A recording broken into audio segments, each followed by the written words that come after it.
4 of the Gold Cup was contested yesterday with 2 games from Group A and 2 from Group B, and we've got one full-on show for you, so make sure you stay tuned. My name is Dennis Katsanis. The show is called Inside the Gold Cup, and with me, my dynamic duo, the Batman and Robin of football. Yes, Shep Messing and John Harkes, 2 former US internationals. Shep, the story all over the press, though, is Guadeloupe. Dennis, you're right. And let me tell you why. Let me tell you why. Everybody in sports in general, Gold Cup in particular, you love a David against the Goliath. You love the minnow against the giants. And I'll tell you what, later on in the show, you're going to see something that's unbelievable in the Canada game against Guadeloupe. And John, what I like about this team is they have a player, Angloma. He's 41 years old. He's got 37 caps for France. Came back to play for Guadeloupe because that's where his heart is. That's where he's from.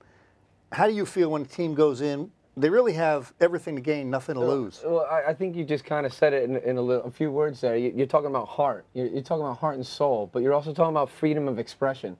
And this is what this tournament is all about. You want to put these people on showcase, and the players get to get out there and play. And this is a team who all of a sudden said, we're coming out with our chests out big, our heads up high, and we're just going to play, and you've got to deal with us. And this is what it's fantastic. And we're teasing a little bit. Shep talked a little bit about it. I know Dennis mentioned it right there and opening up, but this is a team that is showing the big-time giants, like you said. This is the underdogs. They're saying, we're coming in, and we're not going to take anything. We're going to come right at you, and you got to deal with us. And it's fantastic to watch, and we love it. John, it's something I've noticed you touched on in a couple of shows. You talk about the body language when they come out.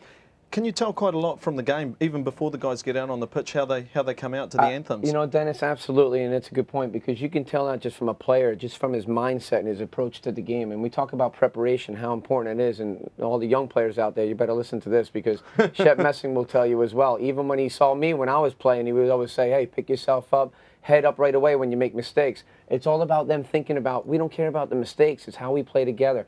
They combine so well with each other. They have this ability to just push forward with different numbers, right? Shep coming out through the midfield, and they're exciting to watch. And those mannerisms, that ability to like somehow put off your other teammates, that your opponents, I'm sorry, that you're competing against, really knocks the other ones down. They're like, wow, what's up with these guys? They got something going. Final word, he's 41 years old, 37 caps for France. Comes back to Guadeloupe. Watch what this guy does. Yeah. All right, well, more from Guadeloupe and Canada to come in the show. But when we come back, yes, one of our 4 games, the very first of those yesterday was from Group B between Guatemala and El Salvador.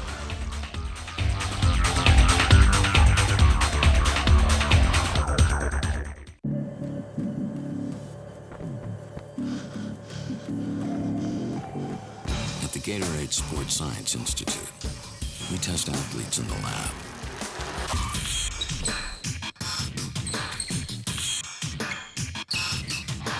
Because we know they'll be tested on the field. Gatorade, the most tested sports drink on the planet. Work like a pro. Play like a pro. Tackle tough jobs.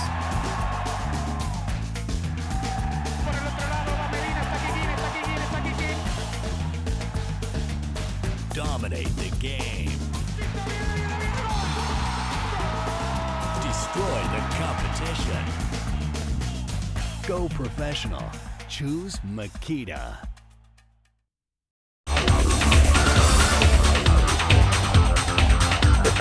Welcome back to Inside the Gold Cup, where, as we mentioned, 4 games on display yesterday, 2 from Group A and 2 from Group B.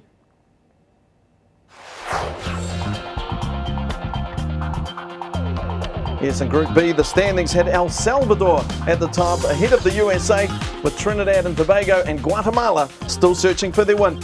And Shep, when you look at El Salvador at the top of that group, they were up against Guatemala, another 3 points, and they're guaranteed entry into the next round. Well, I'll tell you what, you got to look at those standings and take a photo, because that's not going to last too long. I mean, El Salvador had been on a poor run, Dennis, coming into the tournament. Give them full credit.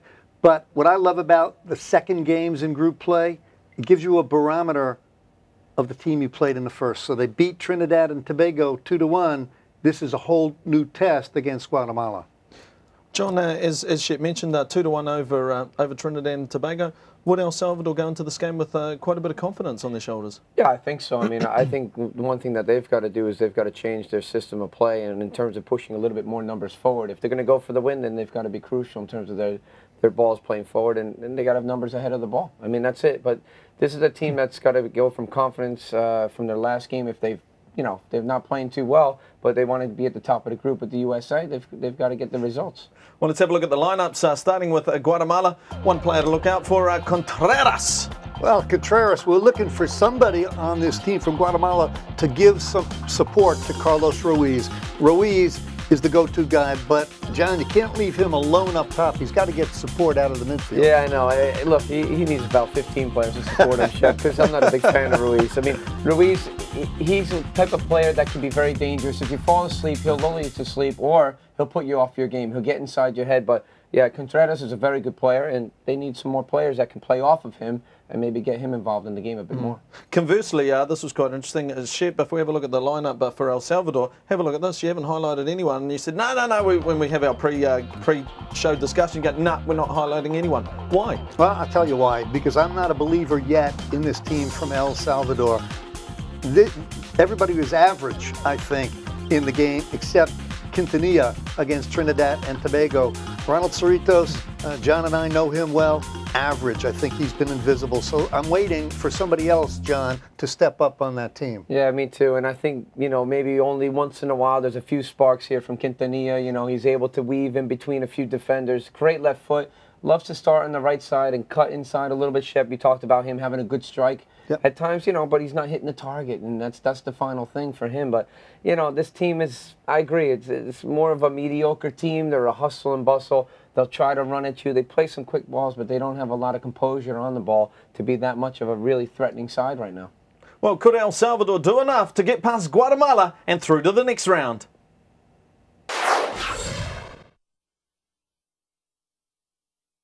This is Carlos Ruiz for Guatemala. Blast that right-footed shot up and over the crossbar. An early chance. Two defenders, El Salvador. They collide top of the box. Ruiz gets stoned by Gomez. The play's not over. Another opportunity. Carlos Ruiz. Rarely is he going to miss two shots like that. And now, right before halftime, Gomez in a terrible collision. Wow. That's Escobar's own player, and he's carried out of the game. The second half, I mean, really, after Ruiz starting brightly with Guatemala, here we see Quintanilla, which we were just speaking about, cutting inside, weaving and bobbing, but he's just not hitting the target there in the frame. Here's a defining moment in the game. Two defenders try and clear it out. Contreras. Watch these defenders, John. No communication. The bicycle kick by. Yeah, Martinez, I don't know what he's thinking about there. They're not speaking, and obviously that's a great technical finish, though, from the top of the 18. I tell you, defining moments in a game, sometimes they're moments of magic, sometimes it's off a defensive mistake. That turned out to be the difference. Yeah, absolutely difference. And if you're not gonna clear the ball properly, you're gonna get hurt at this level. Well, 1-0 the final score, and John, when you look at those stats, does anything stand out for you? Absolutely not. Yeah, no, fair enough. No, actually, I'll tell you what, we've always said yeah. that we're not a big, sometimes the stats really don't tell you, they don't paint the correct picture of what the game is like. It was a bit of a scrappy game. It wasn't as if there was a lot of fluid motion with the ball. I think that El Salvador at times were able to get the ball up front. Guatemala, I think Campos at time held the ball up a little bit, laid some balls back into somebody, tried to bring players into the game, but having said that, it was too choppy of a match. Well, I just want to ask you guys, from your experience, when you do play in a scrappy game, say you're a free-flowing football team, how do you get on top and win?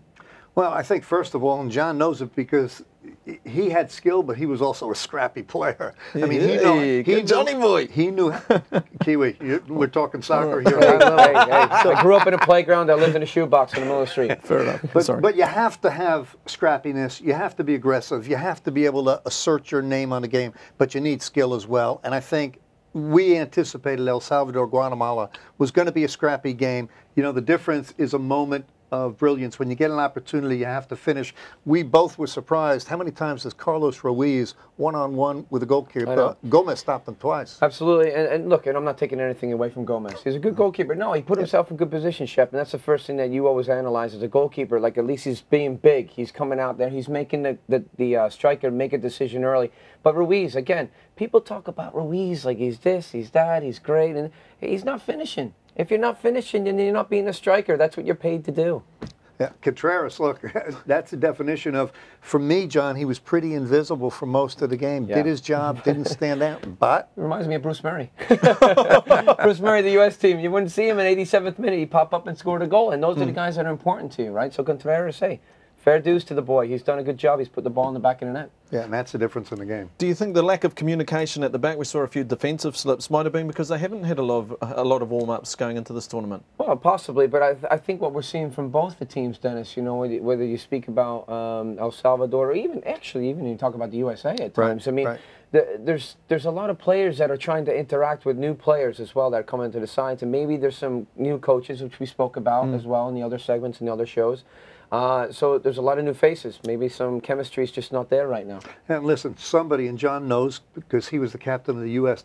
team forever, somebody's got to take charge in the back. You need a leader. We saw El Salvador early in the game, two defenders trying to play the same ball, collide, Carlos Ruiz gets a chance, and the goal scored by Contreras. Same thing. Two defenders all alone, lack of communication. Well, and a goal. And Shep, you notice too, like one thing that you're always especially trying to do as a coach is, and you're trying to get the most out of your players, is there's got to be communication on the field. It doesn't matter just about your ability. You have to be able to speak and give information, and when you do that, that's when you make the player next to you a better player, and you understanding. And there's just not a lot of communication going on out there, and you can see that. Well, for the El Salvador team, of course, they've been plagued by injury, 3 in the first couple of matches for them, and it's obviously something that has affected their side. Yeah, I think so. And look, it's affected their side. And sometimes when you lose key players, you know, this is the problem. And look at these tackles, though. I mean, Shep, that's a dangerous tackle. I've seen that as a red card given. I can't believe it. Unbelievable. Studs up, coming in late. Some violent collisions. The two defenders we spoke about, John, both eye on the ball. They're not seeing anything else. You got to always watch the ball, but look up at the same time. Another tough foul in the box. Yeah, and I think this has been a tough tournament as well for some of the referees because there's a lot of nippy stuff going on there. Really late tackles, people just getting in there a second too late.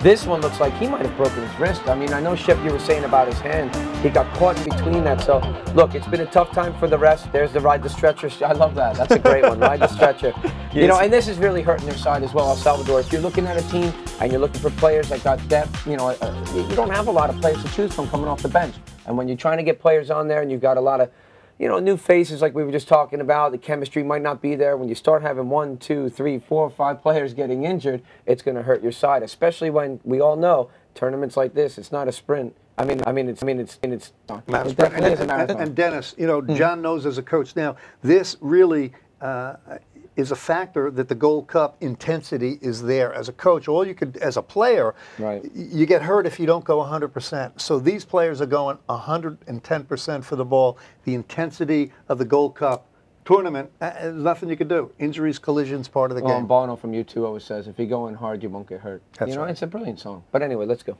Back on the show. Sorry, Dennis. All right, well, one notable player that we absolutely love for Guatemala was Avila. And talk about speed.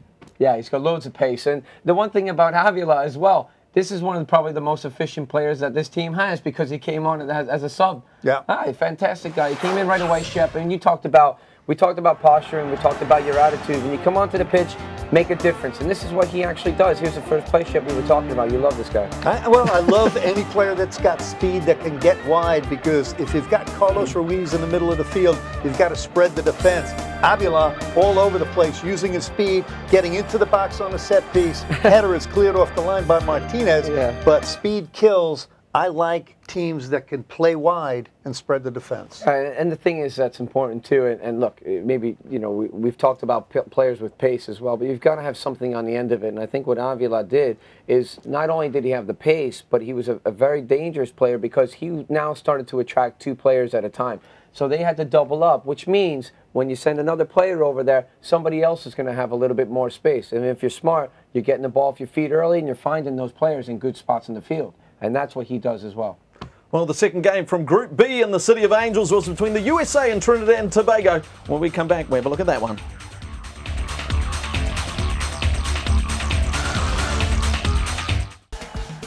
Work like a pro. Play like a pro. Tackle tough jobs.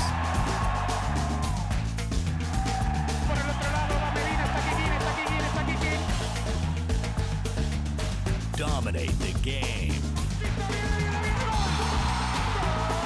Destroy the competition. Go professional. Choose Makita.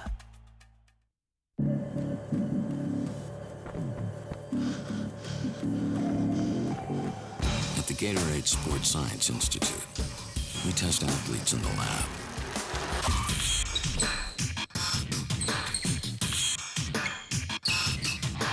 Because we know they'll be tested on the field. Gatorade, the most tested sports drink on the planet.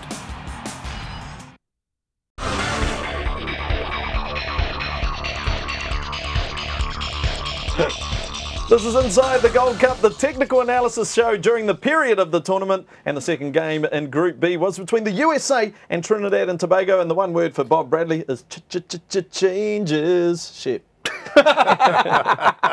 I'll tell you what. Well, 10 new faces. Hey, David Bowie's got nothing on you, son. Don't worry about it. I'll tell you what. Great point, though. Lousy voice, but great point. For Bob Bradley, unbelievable. Wins the first game, and then 10 new faces in the starting lineup. New goalkeeper, new back four. Ricardo Clark, Failhaber, the only player that started in the first game. Ching, Steve Ralston, Justin Mapp, Eddie Johnson. Yep. John, what do you think? I mean, Bob Bradley, what's he doing that for? Well, I think he can afford to do that. I think he's looking at Trinidad and Tobago saying that they've had some problems. They didn't really start well in the tournament. Wim Reisberger's got his hands full. Okay, and now, look, Bob Bradley has a good depth chart here with the U.S. side. There's a lot of players that are new and trying to impress, and he's giving them the opportunity to do that. Having said that, we did speak about the concern of Michael Bradley playing next to Benny Feilhaber in the first game, the two center midfielders being inexperienced and young, and not really one of them being a ball winner. And now we just expressed it. You said Ricardo Clark right there, Shep. Ricardo Clark is a guy who's going to win the ball for you, and he's going to distribute early, which gives Benny a little bit more freedom to push forward. So for me, that makes sense. And I like Ching. I thought Ching was sharp in this game. I really do.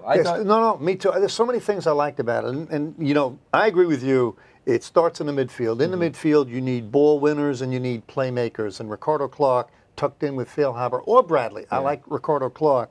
And then the combo up front, This Eddie isn't Johnson. saying that Michael didn't do a good job, Michael Bradley. We're not saying he didn't do a good job. We're just saying we can't play two youngsters together. They're All very right, boys, similar. well, having a look at the lineup, of course, as we mentioned, 10 changes, and Justin Mapp, our standout player for this match. Yeah, I mean, it did very well. The other guy I think that did very well, and I've always been a big fan of. I got to work with him with the U20s and Youth World Championships, Jonathan Spector. Okay, he's been bounced around. He was at Charlton for a while, went to West Ham.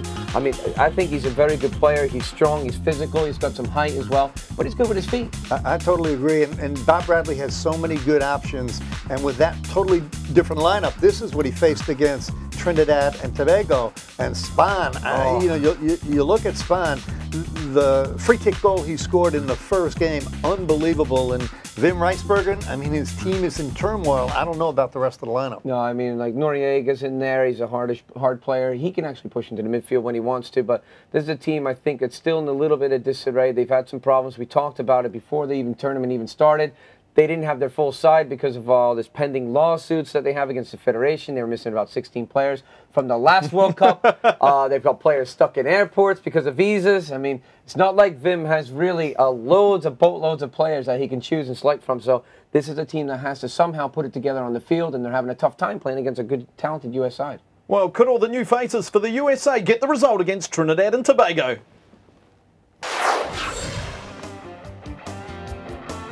All right, the U.S. team came out flying. Great ball over the top into the box. That's a big save and goal by Williams, but couldn't prevent this. Justin Mapp turning the corner. Beautiful. Slots it into the 6-yard box.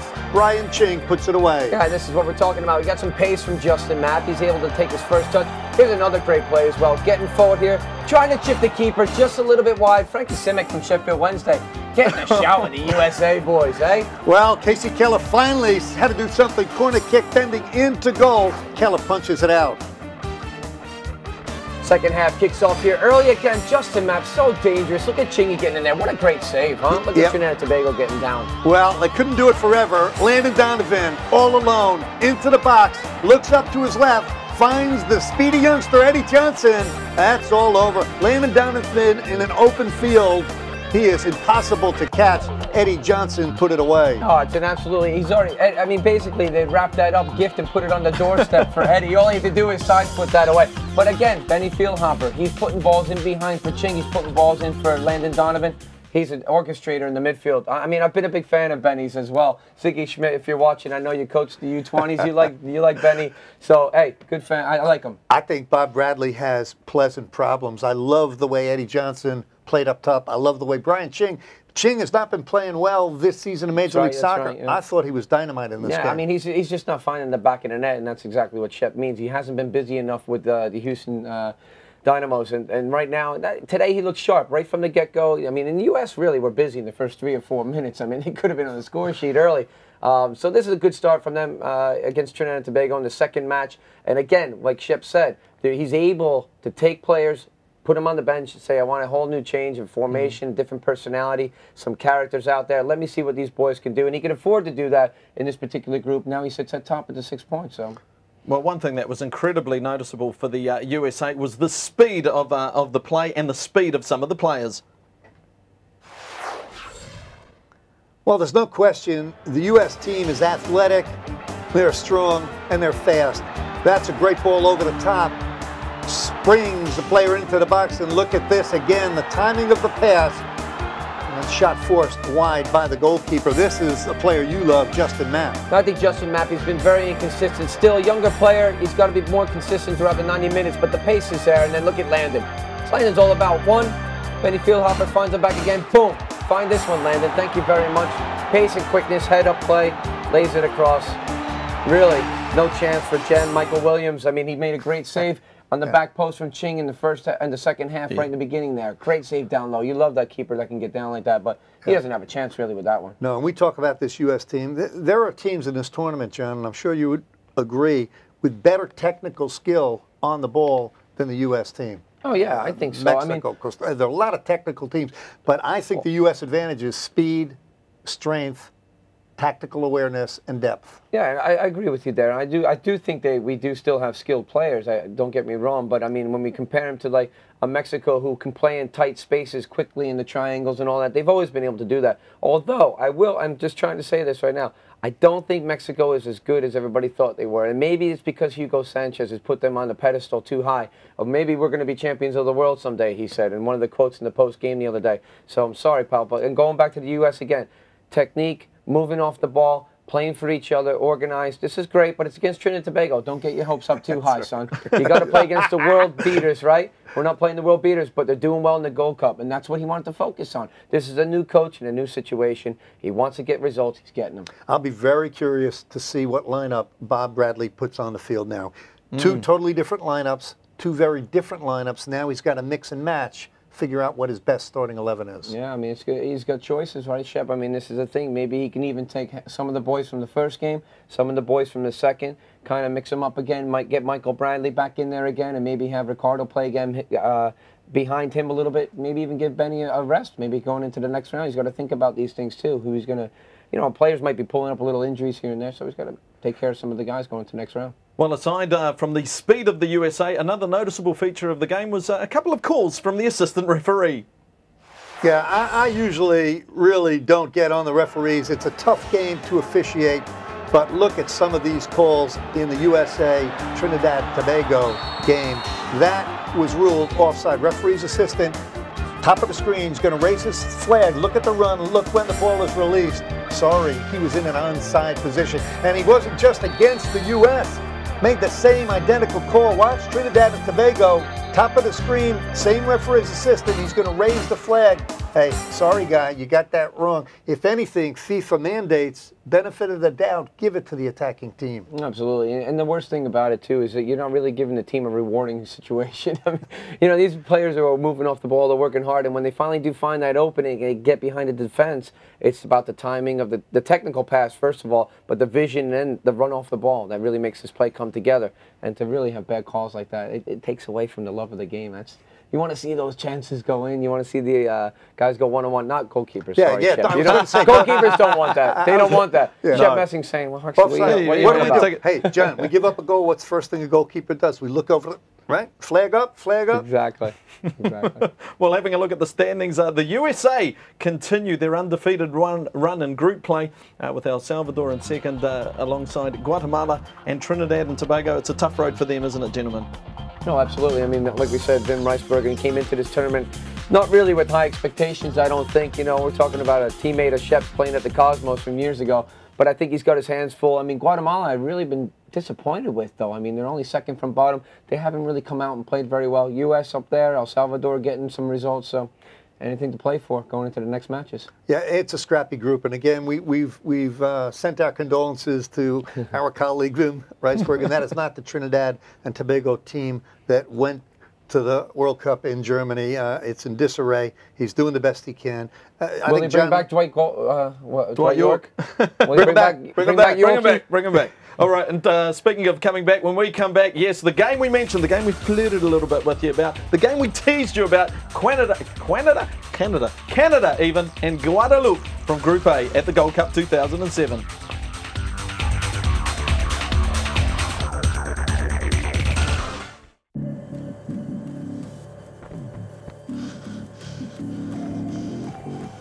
At the Gatorade Sports Science Institute, we test athletes in the lab.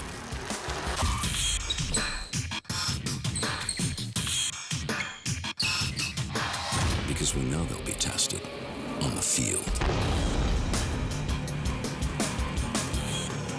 Gatorade, the most tested sports drink on the planet. Work like a pro. Play like a pro. Tackle tough jobs.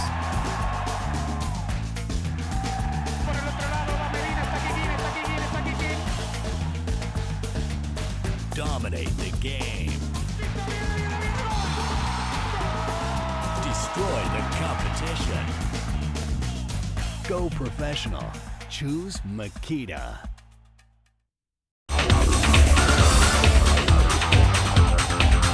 If you were looking for all the technical analysis, you have come to the right place. The show is called Inside the Gold Cup, where we have a look at Group A from the tournament.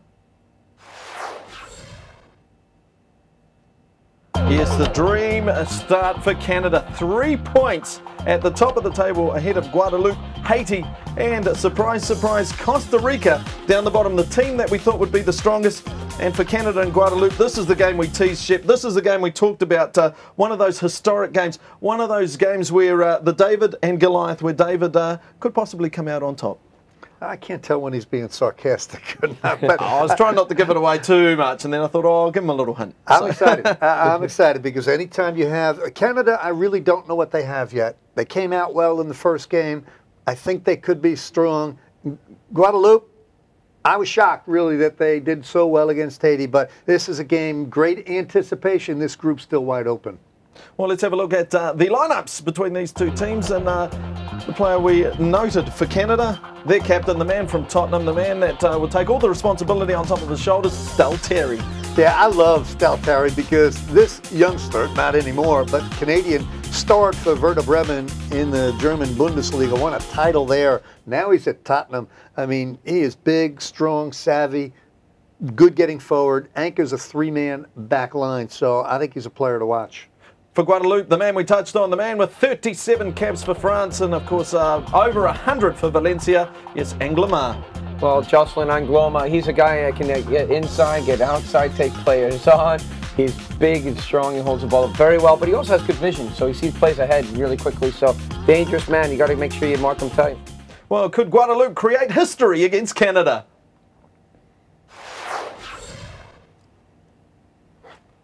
Well, if you're Guadeloupe, this is how to start the game. The goalkeeper, Sutton, out of the goal. Angloma, 41 years old. What, are you kidding me? Sutton, what are you doing out of the goal? Oh, that's a great start for Guadeloupe. And on the other end, take this ball. Just great into the box, takes it down off his chest. Good finish there from Gerba. Yeah, Grandel can't do anything. And Floraval, that's a great strike. Nobody, John, stepped up, pressured the ball. He struck it. Poor Greg Sutton. Well, we talk about Guadeloupe. They do start well. Even against Haiti, they came out and played very well in the opening game. So, again, they're starting very fresh. In Canada, you know, trying to get back on the score sheet here. Take a look at this strike. De Guzman from a little bit out. Great touch around the back post there. Again, De Guzman here as the provider. Yeah, and Stalteri's right there at the back post. The goalkeeper slips. He can't put it on frame. Canada, they didn't stop. De Rosario, look at this one. It's going to skim. Great save by the goalkeeper. De Rosario was all over the field. Yeah, we talked about individuals who can become leaders and actually try to lift their side. And De Rosario, for me, was one of those players in this game. He never stopped. He picked his head up all the time. He took on the ball. He said, give it to me. I'll try to make something happen. And really, Stephen Hart's kind of lucky. He's got that De Guzman and De Rosario and that combination play. I think they try to get it going. Unfortunately, it was a little bit too late in this match. But as the game ticked on, Canada grew a little bit stronger. It was just unfortunate that, hey, Guadeloupe, 2-1 at halftime, son. That's it. They finished up. They buried. I'll tell you what, I think for me, the turning point in the game really was a change in goalkeepers. Pat Onstedt, I think, played great for Canada in the first game. You put in Sutton, very first play of the game. He's got two defenders at the edge of the box, yet he comes out anyway, and Gloma chips it in. I think that really shook Canada. It took them 30 minutes to recover from that. I think it shook you and me and everybody else watching it, because what a great strike. Talk about a technical finish. I mean, this is a first-time ball. And we did say, Angloma, he has the vision, he has the heads-up ability to do this. Keeper's out. We don't know why Sutton's out there. He's swimming around. He's looking for it. He's in deep water because that ball's been lifted over the top of him. He can't recover. What a great start in the 10th minute. Great finish. Well, they say that football is a game of opportunities, and one team that failed to take theirs was Canada. Well, as a former goalkeeper, John and Dennis, I always say it's all about finishing. You know, you could have possession, you could have shots, but you've got to be able to finish. The goalkeeper slips here. Stalteri all alone at the far post, but he can't get on top of that ball. Same for De Rosario. Another great save by the goalkeeper. Brondell is really standing out. He's got his hands full as well, but this one almost connected from De Rosario, finding the back post, and now De Rosario with the chip in the box. But I'm not really sure what Gerva's trying to do here. I wonder if he thinks he's on the defensive end of things, but he didn't get a good strike on goal there. But when we talk about goalkeeping, Brondell, he kept his team in this game. And Guadeloupe did the finishing on the one end. On the other end, they had to be really tight in defense, which they did pretty well against Haiti as well, I think, in the first match. And Grandel really coming up strong. There's a goalkeeper keeping things strong in the back. John, you talked about Hart. You talked about Cinderella teams. I can't wait to watch Guadeloupe play again. I love Guadeloupe. Let's get him on, Guadeloupe. Come on. Well, our final match from Group A was between Costa Rica and Haiti. And when we come back, that's exactly what we're talking about.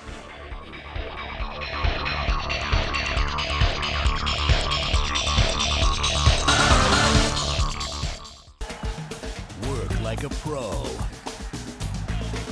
Play like a pro. Tackle tough jobs.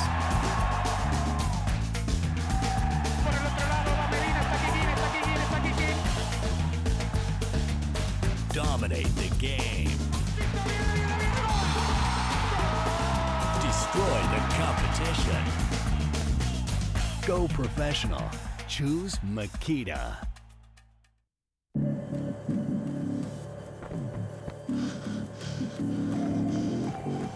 At the Gatorade Sports Science Institute, we test athletes in the lab.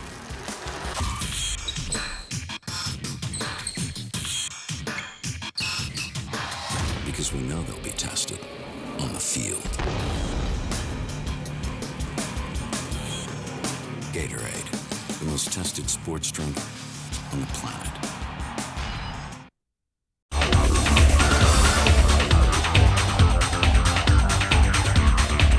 Welcome back to Inside the Gold Cup, where our final game was from Group A between Haiti and Costa Rica. And for the Costa Ricans, it was a do-or-die game, Shep. There's no question. Everybody, I think, myself included, thought that Costa Rica was one of the favorites in this group. They have technical skill on the ball. I think they're a very balanced team, but what I think doesn't matter. They come into this game needing a result. Well, they looked incredibly stressed out after their first game, and obviously the stress on their shoulders. The pressure must be mounting for them, John. Absolutely. I think they showed that in the first 25 minutes. I mean, two of their players getting booked yellow cards. Same on the other side, though. You know, I mean, four yellow cards total in the first 25 minutes. It just showed that right away the coaches are telling them, hey, we got to get after this game. You got to get stuck into them, and let's get out and play and make something out of this match. You got to get points, and that's what they wanted to start with. In the Costa Rican lineup, it was all about the man Walter Centeno, the man with the number 10 jersey on his back. Yeah, this is a talented player, and he creates a lot of traffic in the box for everybody. He's moving off the ball quite well. It's great first touch, really, as well, and he's a great strike on the goal. Yeah, I think they need more help up front. Fonseca hasn't done much. We look at the Haitian lineup, Busacao. Oh, I love him. Tremendous Fantastic player. Yeah. All right, well, could Busacao score first for Haiti, or would it be Centeno? Let's find out. This is Haiti versus Costa Rica.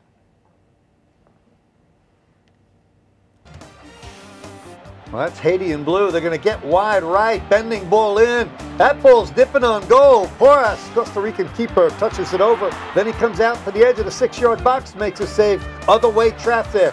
Fenelon makes the save. Costa Rica putting a little pressure on that one, hits the post. And it's a great strike as well, but again, to put more pressure on, you want to keep him busy. Here's another chance in there, but he's very aggressive off his line. He's commanding that box. That's what carries him through into the second half, Shep. Yeah, Fenelon did a great job. Now coming the other way. Another save, very cool, calm, collected, but that streak is going to end. The ball's laid back. Centeno strikes it with the right foot, drives it to the post. Excellent goal. Now the game's getting late. Haiti needs an equalizer. And they get it from Busacao. Look at the first time ball. Bang!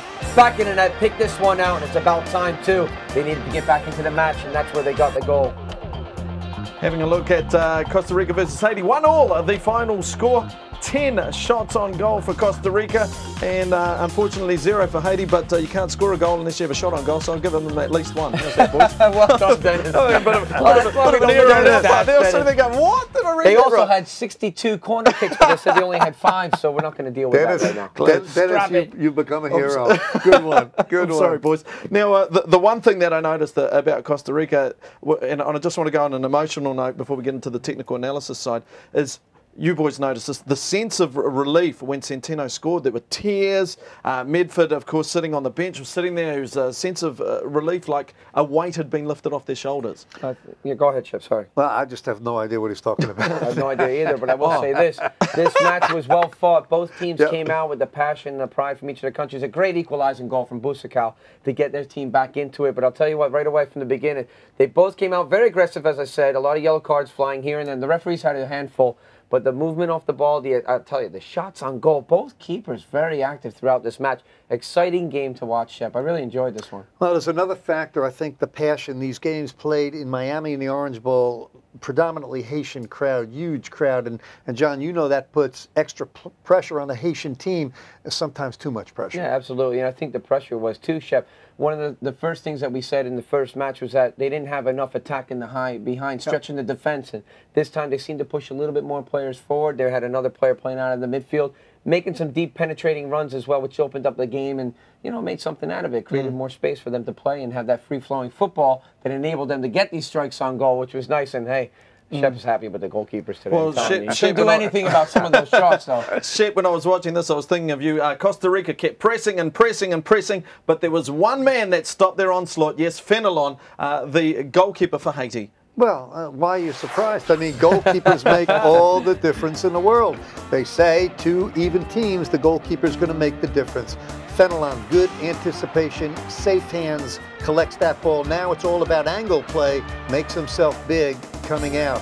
That's excellent goalkeeper by the big man. Oh, look at that strike as well. And this is he had to be very quick and get his feet moving first to then stretch out and touch this one over the bar. Yeah. That's a great save. I like what he does after. Yell at your defenders. Get stepped up, put more pressure on that man. Why did you let him take it? No, okay, I can't join in on those yet, can I? No, Oh, You just went all quiet. absolutely No, you can. okay, thank you very much, gentlemen. Thanks. Dennis, we love you here, pal. You're doing a fantastic job. We love you. All right. You're part of the team. All right, Come on. Hugs. Just don't Ready talk. for hugs? Not Yeah, yet. go. No, not hugs. Okay, well, let's have a look at where everyone stands in Group A in this competition. And who would have thought of this? Guadeloupe up the top of this group with 4 points followed by Canada on 3, Haiti with 2, and Costa Rica. I never would have thought this in our preview show, sitting down the bottom with 1, and it's do or die for them when they go to the next game. Absolutely, they were surprised. Well, maybe not surprised, right, Shep? I mean, you actually picked Canada doing well in the opening game. I think they did very well. They came out and played. They took it to Costa Rica. Canada now on the other end of that, you know, being surprised themselves, and they've got to pick up their game as well. Stephen Hart trying to still, as you said, he's a free-minded coach. He's an interim coach. He's going to be replaced anyway after the tournament. Maybe he's trying too many players. He does like the Guzman with De Rosario, but they're finding themselves in trouble. They are in trouble. I like to see how teams, John, react to adversity. Right. Okay, this is adversity. I still believe in the talent of the Canadian squad. De Guzman, De Rosario, and Pat Onstead in goal. Yeah, I mean, when we were talking about goalkeepers in goal, Porras and Fenelon, this was a fantastic game to watch goalkeepers. If you're a club looking for a goalkeeper, you need these two. Upon our return, what lies ahead for Group A and Group B in the Gold Cup for 2007?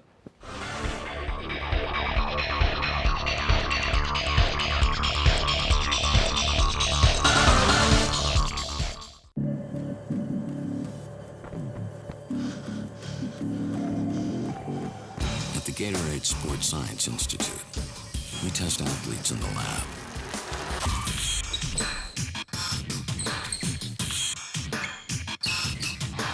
Because we know they'll be tested on the field. Gatorade, the most tested sports drink on the planet. Work like a pro. Play like a pro.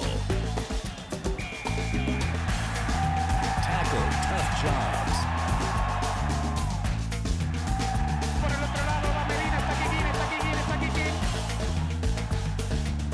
Dominate the game.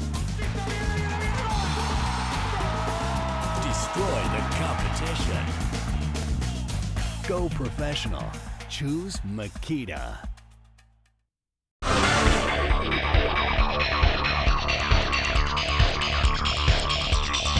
Welcome back to Inside the Gold Cup, where we look forward to what lies ahead for Group A and Group B. And for Costa Rica, they face the top of the table, Guadeloupe. And I'll tell you what, Guadeloupe looking very good at this moment. Well, hopefully they can use some of the fan base in Miami to get behind them. I mean, look, they seem to be a fan's favorite right now. Everybody's latching on to them. They're playing very good, exciting soccer, and that's what you want to see in these tournaments. Should be a good one. I love that game. I love Guadeloupe, but I think it's time for Costa Rica to have a good game. Well, the second game from Group A is between Canada and Haiti, and well, for both of these teams, nothing to lose and everything to gain. Well, hopefully Haiti gains a little bit more confidence from the way they played today. Canada on the other end, Shep, I think they're going to struggle a bit. They've got to lift their game. Yeah, I think Paul Stateri, I still believe in him. I go with Canada. If you're Bob Bradley, you're going up against El Salvador for the USA. Again, Shep, we saw 10 changes. Would we see changes again for this game? Yeah, I definitely think it'll be mix and match. I think that's why Bob Bradley had 10 new starters in the second game. I think he'll mix it up a little bit. And one thing he's got to think about, too, is about, hey, it's going to be a choppy game. You know, El Salvador's getting out there and kicking people, so he might want to save players for the next round. And finally, Guatemala go up against TNT. I feel sorry for Wim Bergen, I should say. Look, he's a fantastic player. I remember in the 74-78 Dutch team.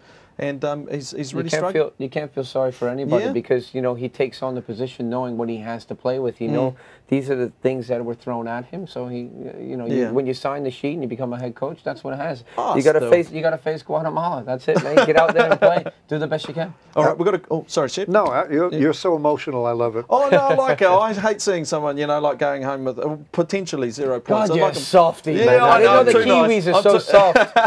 I tell you, I've got an email for you, boys. It's Edwin from Queens, and he basically asks, who's your favourite player you've ever played with, Shep? Well, John knows you love all the guys that are on your team. In my case, it's tough. Pelé, Franz Beckenbauer, Giorgio Canaglia, Carlos Alberto. I have to go with Edson Arantes de Nascimento Pelé. I hope he's saying the same thing about me. What about yourself, John? Well, I've played against so many top players. I mean, you can go down the list. Roberto Baggio, Dunga, Romario. But I think for me, playing with Chrissy Waddle, an English international, he came from Marseille, came back to Sheffield Wednesday. What a treat to play with. This guy can douse you on the wing. All right. Brilliant player. And well, if you would like to ask anything of our panel, please feel free. All you have to do is email us at mail@awesomeballs.com. That's mail@awesomeballs.com. And for the latest schedule, news, scores, anything you want to know, apparently you guys don't say dub. That's short for www.concacaf.org. You were looking at me funny the other day when I I'll said tell that. you what, we're going to have you speak in English soon. Yeah, dub. Don't you guys say that? Dub. It's Hey. nice and easy. It's quick. Bang. An American in New York. I mean, Kiwi, sorry. Maybe the next email will go to you. All right. Well, hey, I'll tell you what. Maybe. All right. Tomorrow we've got the final. Sorry, not the final. The round 2 matches from Group C, which is Mexico taking on Honduras, and also Cuba versus Panama. Join us then.